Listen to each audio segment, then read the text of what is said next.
Yeah, not bad. There's some good things out there. You know, it's one of those things where you're winding down and you're just trying to make sure everybody's retention is good, and so that's always a plus. It's always a positive. What was the message at the end of practice today? For the most part, about doing your job. You know, staying focused on the things that you need to focus in on and control what you can when you're on the field. What does it do when guys like Julius and Luke aren't full go, but they're still able to be out here and participating and coaching up the young guys? Well, it's good for their teammates to see them out here. You know, and in spite of the fact that they're both coming off of shoulders, I think that's important. I think it's important that they understand that these guys are here to help. They want to win in the worst way, and whatever they can get out of it, they will. And I think it sets a good example for the rookies coming in. It's important for them to see those things. What kind of example is Julius in particular? I mean, we talk about him all the time, but well, I think the biggest thing, more than anything else, is just his presence. You know, I think for the young guys, they can see what it takes, to be a guy of his stature. I think that's probably the most important thing, is that, he can partake in whatever fashion he can. At the same time, add something to it by talking to these young guys and trying to give them some direction. Coach, can you talk about Deshaun Hall and his progress in year 2? Well, as I said, at the start of this, that there's a group of these young guys that need to step up, and he's part of that group. Last year's draft class can be a big part of what we want to do going forward. Deshaun has that kind of ability.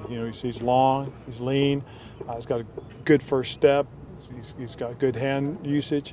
He's a young man that can help impact our defense, and hopefully we can get some good out of him. And he used last season as sort of a redshirt season where he soaks up. Pretty much so, and that's kind of the way, anytime you got to put a guy on IR, that's pretty much how you got to look at it, is that you've got an opportunity to learn.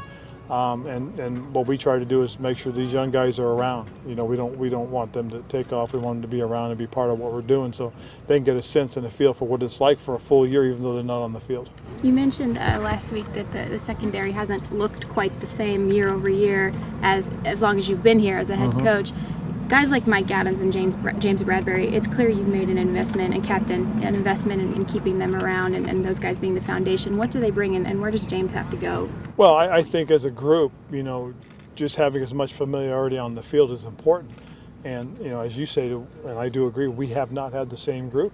This is my 8th season, and it's a different group again. So, you want to be able to develop some continuity, and with guys like that, you can. And you do have to make investments to keep them around. I think for James, he's got to continue to grow. I mean, he's got a good skill set. He's a physical football player. He's just got to continue to work, develop those ball skills, develop that anticipation he needs to take himself to the next level. He's a good physical player who can be a solid corner and a good starter for you. Ryan, of course, has said this will be his last year. The last couple of years, you guys have had to play a lot without him as it is. Did that give you kind of more of an appreciation of what he means to the team and the Very much so. It really does. And, I think that also helps the young, the young centers, that they understand what it takes to be a guy that can help control and help make calls and get guys, lined up so that they understand what they've got to do. That's the value. And then there's the intrinsic things that that you really can't account for, and that's the true leadership. I mean, he really is one of the finest leaders I've been around. He talked about it, and this is similar to what you said last week about Matt having kind of a full off season to train. But with his injury, will you always you just don't know with the contact he'll face playing that position? No, I think that he's in a situation where, having gone through what he's gone through and rehab the way he has, to where this is a good year for him off-season wise in terms of being involved in everything, looking like he has no residual from it. I'm excited to see how he can play for us this year. Coach, when you look at a guy like Kevon Seymour, his second year in the Panthers system, how much of a jump have you seen from last year versus this year? We see a little more confidence. He's a 4-3 guy.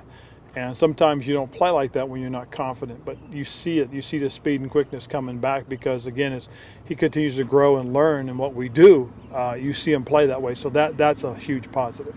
Obviously, it's a little early in the process, but it seems like he's getting out there with the ones. Is that Well, we're mixing a lot of combination of guys out there. We're really trying to find the right combination of players to put on the field. He's definitely in the mix. He's a guy that's got some experience, that has played for us and knows what we're doing. But we got some other players as well that we're going to take long looks at, and we'll do this all the way through training camp until we feel comfortable enough that we'll start solidifying who that group's going to be. But he most certainly is in the mix. He most certainly has had a good camp so far, and he's doing the things the way we need to have them done.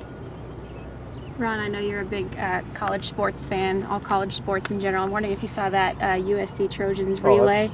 Ross Cockrell's sister was on that relay team. You think you might sign her up?